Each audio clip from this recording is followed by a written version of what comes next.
Hello student. तो बेटा हम लोग क्या पढ़ रहे थे? Chemical kinetics. कल रेट ऑफ रिएक्शन पढ़ा दिया था और साउंड सही आ रहा? चकाचक ठीक।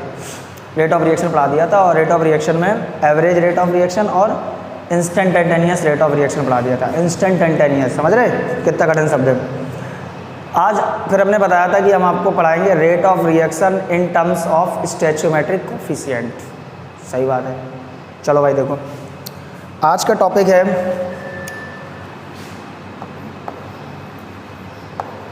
रेट ऑफ रिएक्शन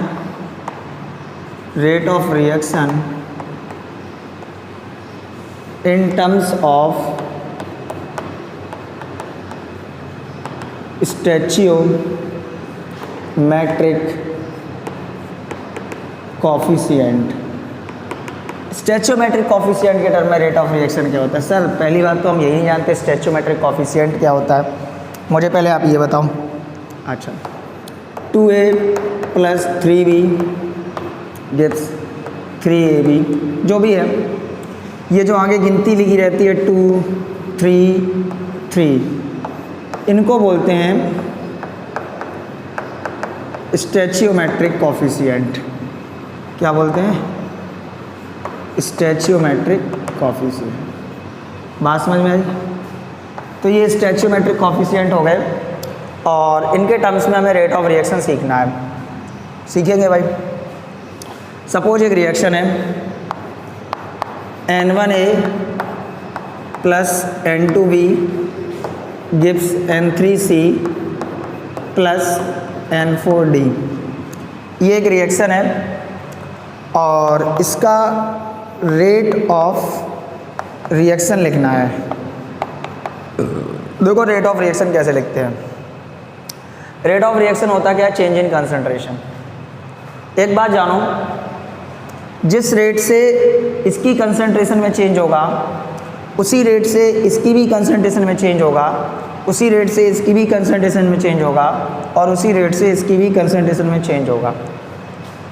मतलब ये है कि जो rate of reaction in terms of stoichiometric coefficient अगर बात करें तो इन सब के रेट सेम होते हैं, लेकिन कुछ खेल इन N1 N2 N3 N4 का भी है।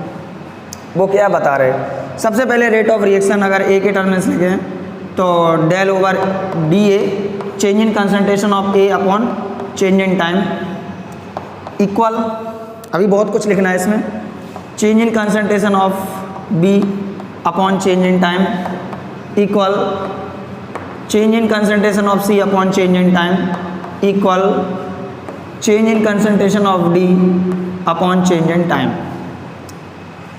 ठीक है, ये दोनों रिएक्टेंट हैं और ये दोनों प्रोडक्ट हैं। आपको पता होना चाहिए कि रिएक्टेंट किसी रिएक्शन में गायब होते हैं और प्रोडक्ट का फॉर्मेशन होता है। जब किसी रिएक्शन में रिएक्टेंट गायब होते हैं तो मैंने इसके लिए क्या बताया था? माइनस का साइन यूज़ करोगे। किसका साइन यूज़ करोगे? माइनस। ये प्लस, ये प्लस। ये जो स्टोइचियोमेट्रिक कोफिशिएंट है, स्टोइचियोमेट्रिक कोफिशिएंट है, इन स्टोइचियोमेट्रिक कोफिशिएंट से डिवाइड कर दो। 1/N1, 1/N2, 1/N3, 1/N4। ये हो गया rate of reaction in terms of stoichiometric coefficient. मतलब क्या है कि जिस रेट से ए गायब होगा उसी रेट से बी गायब होगा। बस कहानी इनके स्टोइचियोमेट्रिक कोफिशिएंट की है। क्यों? क्योंकि अगर मान लो इसके 2 मोल पार्टिसिपेट करते हैं और इसके 3 मोल पार्टिसिपेट करते हैं तो उसका रेट में थोड़ा बहुत अलग डिफरेंस होगा, इसलिए इनके स्टोइचियोमेट्रिक कोफिशिएंट से डिवाइड कर देते हैं। बाकी सबके रेट ऑफ रिएक्शन आपस में बराबर होंगे। रिएक्टेंट के टर्म में माइनस का साइन लोगे और प्रोडक्ट के टर्म में पॉजिटिव का साइन लोगे। जैसे एक मैं छोटा सा एग्जाम्पल ले लूँ, N2 + 3H2 गिव्स 2NH3। ये एक रिएक्शन है और इस रिएक्शन के लिए रेट ऑफ रिएक्शन लिखना है। क्या लिखना है? Rate of reaction. क्या लिखोगे?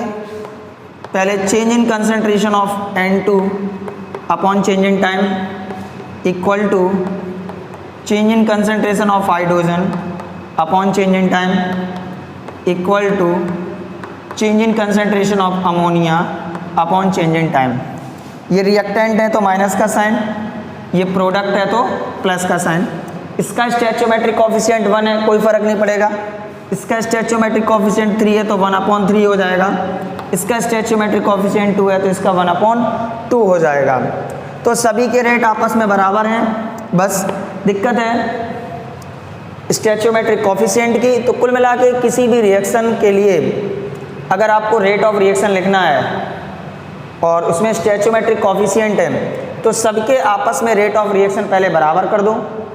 Rate of reaction change in concentration upon change in time होता है। रिएक्टेंट के टर्म में माइनस का साइन लगा दो क्योंकि ये गायब हो रहा है, प्रोडक्ट बन रहा है तो उसमें प्लस का साइन लगा दो और इनके स्टैचोमेट्रिक कोफिशिएंट से डिवाइड कर दो सबको, तो आपका बन जाता है रेट ऑफ रिएक्शन। इसको नोट कर लो, फिर इसके आगे थोड़ी और कहानी, 1-2 न्यूमेरिकल वगैरह 1-2 पॉइंट बताते हैं। हे भगवान, चलिए देखो, साफ करो इसको।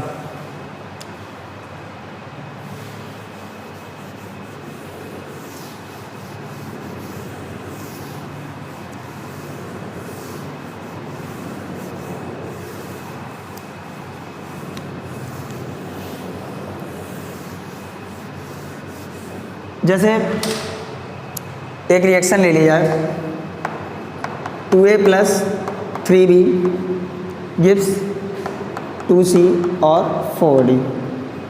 इसके लिए रेट ऑफ रिएक्शन लिखना है। क्या लिखोगे रेट ऑफ रिएक्शन? अब आप सोच रहे होंगे कुछ बच्चे सर वही बार बार रिपीट क्यों कर रहे हो? वो बार बार रिपीट नहीं कर रहे, एक नई बात लेके आ रहे थोड़ी देर बाद। रेट ऑफ रिएक्शन क्या हो जाएगा? Change in concentration of A upon change in time equal to change in concentration of B upon change in time equal to change in concentration of C upon change in time equal to change in concentration of D upon change in time. Product है positive, product है positive, reactant है negative, reactant है negative. Stoichiometric coefficient 1/2, stoichiometric coefficient 3 है 1/3, stoichiometric coefficient 2 है 1/2, stoichiometric coefficient 4 है 1/4। अगर वही कोई आपसे कह दे कि rate of reaction in terms of A के टर्म में रेट ऑफ रिएक्शन क्या होगा? तो ए के टर्म में रेट ऑफ रिएक्शन क्या होगा? माइनस का 1/2 dA/dt। क्या होगा? Decreasing of 1/2 dA/dt। कोई कह दे rate of reaction in terms of D कितना होगा? Increasing of 1/4 dD/dt। ये हो गया rate of reaction in terms of D। दो शब्द लेके आते हैं, एक टर्म है डिसअपीरेंस और एक टर्म है अपीयरेंस। डिसअपीरेंस का मतलब कोई चीज़ गायब होना, अपीयरेंस का मतलब है कोई चीज़ का बनना। तो डेफिनेटली आप इतना तो समझ ही गए होंगे कि इस रिएक्शन में डिसअपीयर कौन हो रहा होगा? रिएक्टेंट जो आपका है ये डिसअपीयर हो रहा है, और अपीयर कौन हो रहा है? प्रोडक्ट हो रहा है। तो रेट ऑफ डिसअपीरेंस किसके लिए होगा? रिएक्टेंट के लिए होगा रेट ऑफ डिसअपीरेंस, और प्रोडक्ट के लिए होगा रेट ऑफ अपीयरेंस। क्या होगा? Rate of appearance. Reactant reaction में कंटिन्यू यूज़ हो रहा है, यूज़ होकर प्रोडक्ट का फॉर्मेशन हो रहा है, मतलब ये गायब हो रहा है। For this rate of disappearance and for this rate of appearance. अच्छा, लिखते कैसे हैं रेट ऑफ डिसअपीरेंस या अपीयरेंस? जरा ध्यान से सुनो। अगर कोई आपसे कह दे रेट ऑफ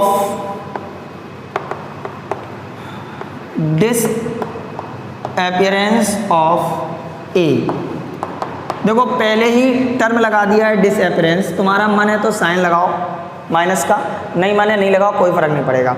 तो how to write disappearance of A?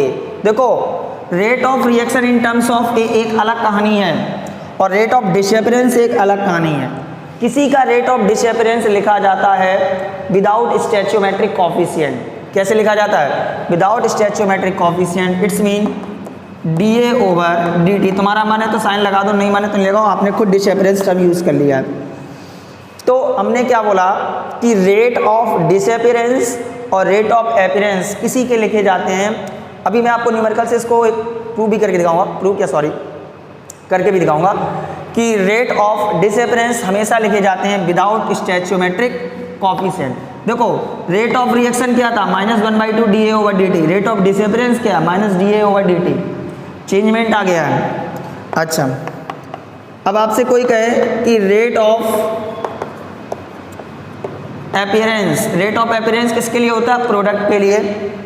Rate of appearance of D कितना होगा, rate of appearance of D क्या होगा, कुछ नहीं, वही लिख दो, प्लस का साइन dd/dt।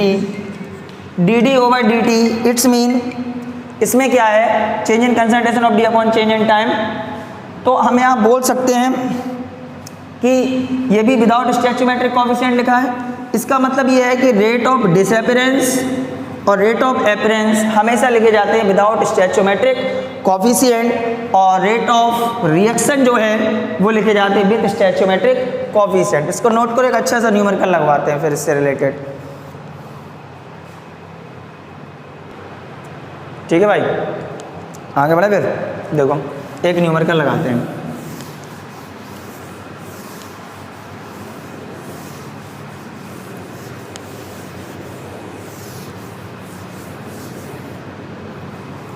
जैसे क्वेश्चन दे दिया गया, एक रिएक्शन है 4NH3 + 5O2 gives 2NO2 + 6H2O। Balance है जरा देखो, 4 6 4 10, ठीक है। For this reaction change in concentration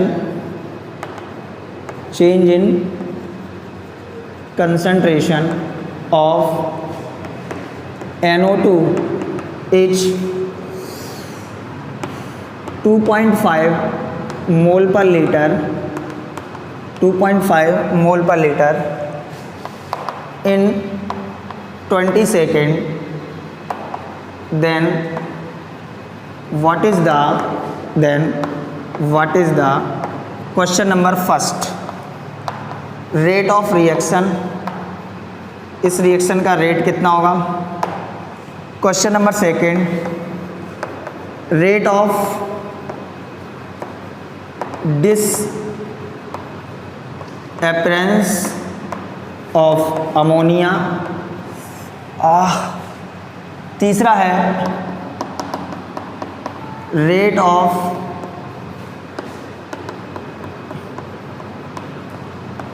appearance of water. ये रिएक्शन है, और उल्टी लिख दी क्या मैंने कि 2NO2 + 6H2O gives 4NH3 + 5O2। हाँ चलो ठीक है, सही है। रिएक्शन से क्या लेना देना, उल्टी लिखी जाए तो सीधी लिखी सीधी है, वो तो पी ब्लॉक में होगा सब कुछ। अच्छा ठीक है, सपोज एक रिएक्शन है, गलत है सपोज करो। चलो अगर इसके लिए अपन लोग स्टैच्यू रेट ऑफ रिएक्शन लिखे हैं, सॉल्व करना स्टार्ट कर रहे हैं भैया, अब क्वेश्चन ही नहीं है, सॉल्यूशन। अगर इसके लिए रेट ऑफ रिएक्शन लिखें तो क्या होगा, अब हम लोग साथ साथ में लिखेंगे। -1/4 dNH3/dt equal to -1/5 DO2/dt +1/2 D, ये रिएक्शन तो भाई गलत लिखी है, NO2/dt +1/6 DH2O/dt। ठीक है, इसका रेट ऑफ रिएक्शन ये हो गया। अच्छा पहला क्वेश्चन है, रेट ऑफ रिएक्शन लिख लिया, रेट ऑफ रिएक्शन निकालना है। Question number first, rate of reaction मुझे किसके बारे में पता है, मुझको NO2 के बारे में बताया गया है। इसकी कंसंट्रेशन 2.5 मोल पर लीटर से 20 सेकंड में चेंज हो गया, कंसंट्रेशन में चेंज हो गया। सर पहले NO2 का लिखो, रेट कितना है NO2 का, 1/2 DNO2/dt। कितने का चेंज हुआ? 2.5 का। इसका मतलब उसने DNO2 की वैल्यू दे दी है 2.5। कितने टाइम में हो गया है? 20 सेकेंड में हो गया है। इसका मतलब 2.5/40 यूनिट। ये कंसंट्रेशन है, इसकी यूनिट मोल पर लीटर होगी कंसंट्रेशन की। ऊपर वाला पोर्शन क्या है? कंसंट्रेशन। ये क्या है? टाइम है, तो मोल पर लीटर इनटू सेकेंड। यूनिट होगी रेट ऑफ रिएक्शन निकालने की। क्वेश्चन नंबर दूसरा, rate of disappearance of ammonia. Rate of disappearance of ammonia. Rate of disappearance of ammonia क्या होगा? ये अमोनिया है, कितना है? -1/4 DNS3/dt। ऐसे कैसे निकल आएगा?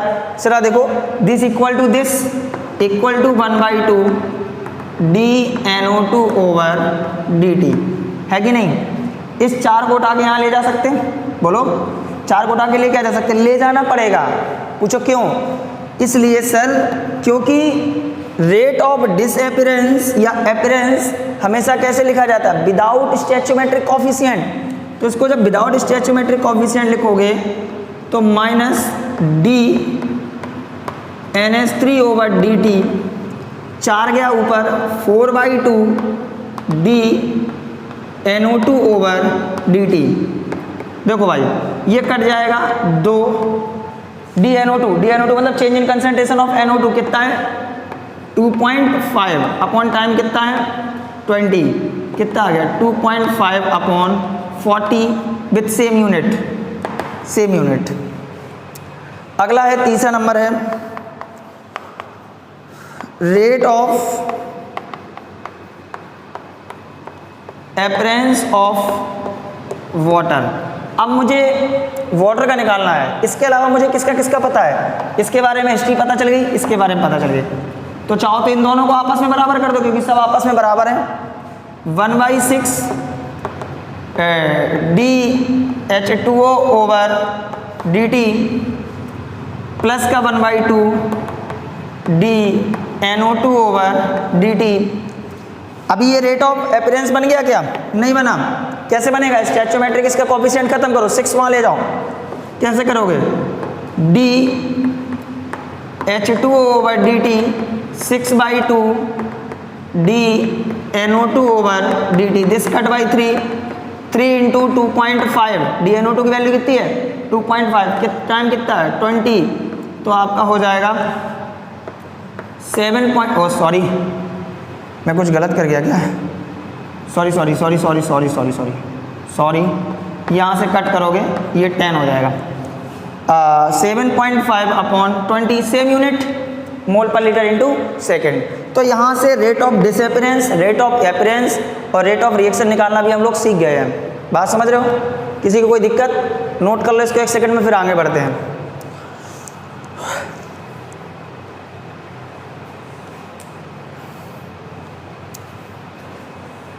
चलिए भाई,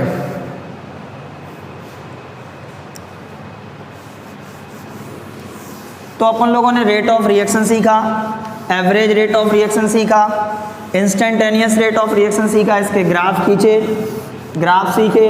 इसके बाद फिर हम लोगों ने क्या सीखा? Rate of reaction in terms of stoichiometric coefficient सीखा। अब इसका अगला टॉपिक पढ़ेंगे मॉलिक्युलरिटी ऑफ रिएक्शन। क्या पढ़ेंगे? Molecularity of reaction. Molecularity of reaction, सबसे पहले 2 चीज़ें इसमें बहुत इंपॉर्टेंट, एक मॉलिक्युलरिटी ऑफ रिएक्शन, एक order of reaction. Molecularity of reaction आज इसलिए करा रहे हैं क्योंकि ऑर्डर ऑफ रिएक्शन के लिए पूरा एक दिन चाहिए, पूरा एक दिन नहीं मतलब एक पूरा लेक्चर चाहिए। इस वजह से मॉलिक्युलरिटी ऑफ रिएक्शन, पहली बात तो ये थ्योरेटिकल फिनोमेना है। कैसा फिनोमेना है? थ्योरेटिकल फिनोमेना है। What is the meaning about of the theoretical phenomena? देख के बता सकते हो इसकी मॉलिक्युलरिटी इतनी से इतनी हो सकती है, फलाना ढिकाना हो सकता है। मॉलिक्युलरिटी ऑफ रिएक्शन थ्योरेटिकल फिनोमेना है, किसी रिएक्शन को देख के बता सकते हैं इसकी मॉलिक्युलरिटी कितनी हो सकती है। Very good. What is the molecularity of reaction? Define क्या है? नंबर ऑफ रिएक्टेंट मॉलिक्यूल, किसी रिएक्शन में कितने रिएक्टेंट के मॉलिक्यूल पार्टिसिपेट कर रहे हैं। कोई रिएक्शन है A + B गिव्स AB, इसमें कितने मॉलिक्यूल पार्टिसिपेट कर रहे हैं? 2। मॉलिक्युलरिटी ऑफ रिएक्शन कितनी हो गई? 2। तो what is the molecularity of reaction? Number of reactant molecule participate in a reaction is called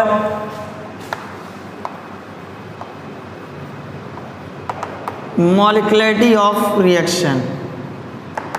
किसी रिएक्शन में कितने मॉलिक्यूल पार्टिसिपेट कर रहे हैं ये आप देख के भी बता सकते हो कि सर इसमें एक रिएक्शन मॉलिक्यूल पार्टिसिपेट कर रहा है, इसमें 2 पार्टिसिपेट कर रहे हैं, इसमें 3 पार्टिसिपेट कर रहे हैं। तो किसी भी रिएक्शन को आप देख के बता सकते हो कि इसमें कितने मॉलिक्यूल पार्टिसिपेट कर रहे हैं। तभी मैंने उसमें आपको ऊपर एक टर्म बोला था, this is a theoretical phenomena. तो रिएक्शन में number of reactant molecule participate in a reaction, या केमिकल रिएक्शन बोल दो भाई स्टैंडर्ड लैंग्वेज में, then it is called molecularity of reaction. They are of 3 types. They are of 3 types. कौन कौन सी? Number first, unimolecular reaction. Unimolecular reaction का मतलब है कि जिस रिएक्शन में ओनली 1 मॉलिक्यूल पार्टिसिपेट करता हो, ओनली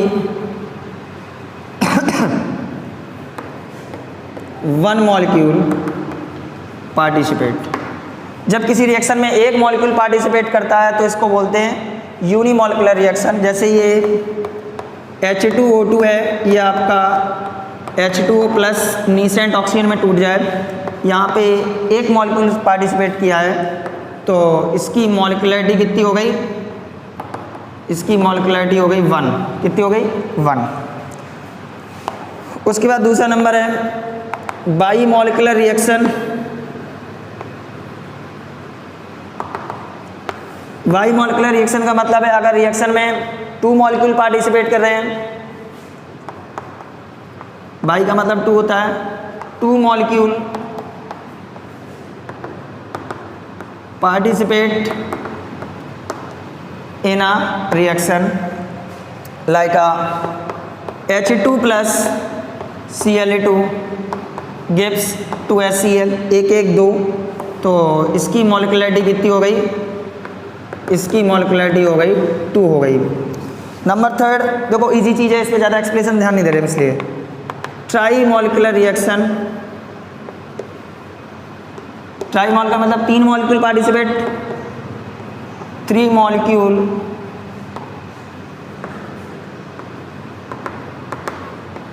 पार्टिसिपेट करेंगे like 2SO2 plus O2 gives 2SO3। Catalyst लिख लो है ना। इसमें 2 1 3 मॉलिक्यूल पार्टिसिपेट कर रहे हैं, 2 ये हो गए, 1 ही हो गया, 3 हो गए।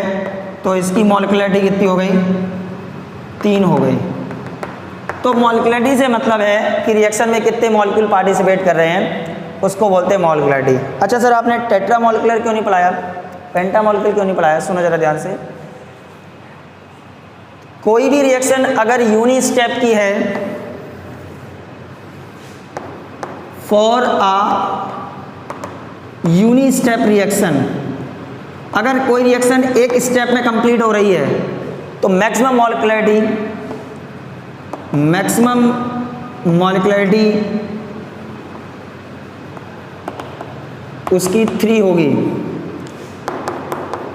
मल्टी स्टेप की रिएक्शन अगर है, मतलब 2 3 4 स्टेप में रिएक्शन हो रही है, मल्टी स्टेप रिएक्शन की मॉलिक्युलरिटी ग्रेटर देन 3 कितनी होती है?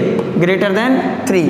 तो अगर कोई यूनि स्टेप की रिएक्शन है, एक स्टेप में कंप्लीट हो रही है reaction, like this type of reaction complete in 1 step, then it's molecularity maximum molecularity 3 हो सकती है, 1 2 3 कुछ भी हो सकती है। अगर किसी की मॉलिक्युलरिटी 3 से ज़्यादा है, इसका मतलब वो रिएक्शन एक स्टेप की नहीं है, वो रिएक्शन कैसी है?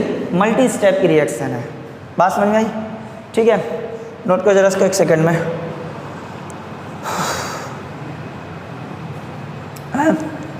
तो unimolecular, bimolecular, trimolecular, uni step के लिए मोलिकुलरिटी मैक्सिमम 3, मल्टी स्टेप के लिए greater than 3, everything is possible here and where, go and there. ठीक है भाई, देखो अच्छा आगे देखो मोलिकुलरिटी ऑफ रिएक्शन कैसा फिनोमेना है, थ्योरेटिकल फिनोमेना है। कैसा फिनोमेना है, थ्योरेटिकल फिनोमेना। इसको जरा साफ करते हैं।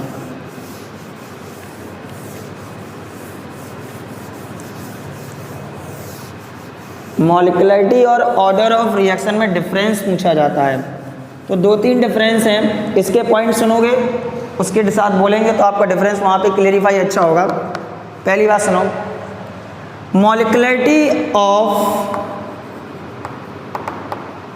Molecularity of any reaction negative नहीं हो सकती है किसी भी। अरे भाई मॉलिकुलरिटी ऐसा भी हो सकता है कि नेगेटिव मॉलिक्यूल पार्टिसिपेट करे, ऐसा भी नहीं हो सकता है कि रिएक्शन में 0 मॉलिक्यूल पार्टिसिपेट करे, फ्रैक्शनल भी नहीं हो सकती है। तो मॉलिकुलरिटी हमेशा पॉजिटिव होती है, इंटीजर नंबर में होती है। मॉलिकुलरिटी किसी रिएक्शन की नेगेटिव नहीं हो सकती है, 0 नहीं हो सकती है, फ्रैक्शनल नहीं हो सकती है। और this is a theoretical phenomena. आप रिएक्शन को देख के बता सकते हो कि इसकी मॉलिकुलरिटी कितनी है, नेगेटिव नहीं हो सकती, 0 नहीं हो सकती और फ्रैक्शनल नहीं हो सकती। तो कुल मिला के आज के लेक्चर में हम लोगों ने rate of reaction in terms of stoichiometric coefficient सीखा, then after molecularity of reaction सीखा। कल का जो लेक्चर है काफ़ी इंटरेस्टिंग लेक्चर है, ऑर्डर ऑफ रिएक्शन, बहुत मजा आएगा उसको पढ़ने में। ठीक है, आज इतना ही रखते हैं, इसको नोट कर लो क्योंकि आज के लेक्चर में ऑर्डर ऑफ रिएक्शन स्टार्ट करना फिर बीच में रोकना भी मज़ेदार बात नहीं होती है। इसको नोट करो, जो भी लास्ट वाला पॉइंट नोट करना है। Okay, thank you, good night.